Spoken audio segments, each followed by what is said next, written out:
একটা জেনারেশন যদি ইসলামী শিক্ষায় শিক্ষিত না হয়, কাদেরকে নিয়ে আপনি ইসলামী রাষ্ট্র কায়েম করবেন? শাহবাগীদেরকে নিয়ে, রামবাম সুশীলদেরকে নিয়ে, ইসকনকে নিয়ে, কাকে নিয়ে আপনি ইসলামী রাষ্ট্র কায়েম করবেন?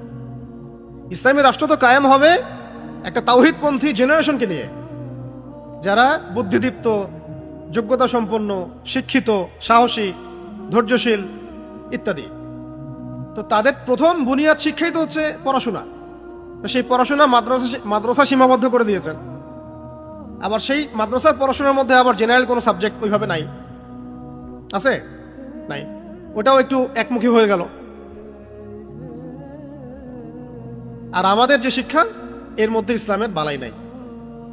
টুকটাক কিছু মন্দের ভালো আপনাকে পড়াই দিচ্ছে, ওইটুক শিক্ষা দিয়ে তো ভাই আপনার ওই গন্তব্য হাসিল হবে না, কখনোই না।